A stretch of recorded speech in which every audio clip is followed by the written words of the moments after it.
בוקר טוב לכולם, היום אנחנו נכין מבקבוק צמיד.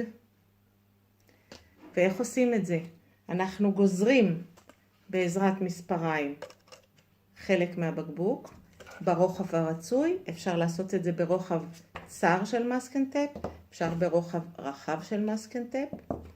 אחרי שאנחנו מוציאים את המסקנטפ וגזרנו, אנחנו בעזרת לקים בכל מיני צבעים, לא חשוב איזה, גם אפשר בטושים על בסיס אלכוהול, אנחנו צובעים את הצמיד באיזה צורה שאנחנו רוצים. זה יכול להיות בצורה של פסים, זה יכול להיות בצורה של נקודות, זה יכול להיות בצורה של פרחים, מה שרוצים, בצורה כזאת, עם המברשת של הלק. אני אעשה את זה מהר.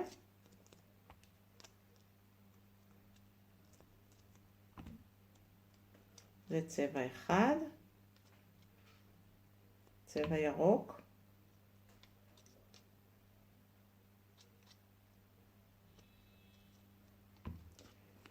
וזה צבע שני.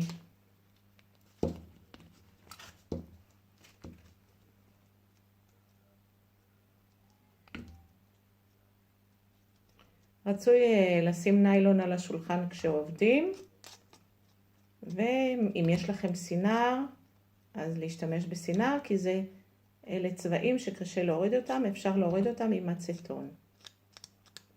אחרי שצבענו, כמובן, כשאנחנו מדגישים את הצבעים ואת הצורה שאנחנו רוצים, אתם רואים? צבעתי. אנחנו חייבים לסגור גם את הלקים. אנחנו צריכים לשם כך מגעץ, יש לי פה מגעץ, אני אתקע אותו בחשמל, וזאת פעולה שאנחנו עושים אך ורק עם ההורים או עם מבוגר שאיתנו. אנחנו פשוט לוקחים את זה אחרי שהצבעים מתייבשים ומניחים על המגעץ.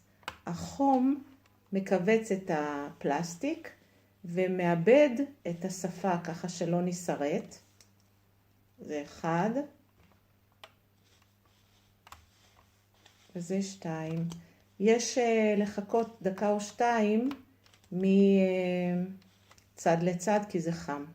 בסדר?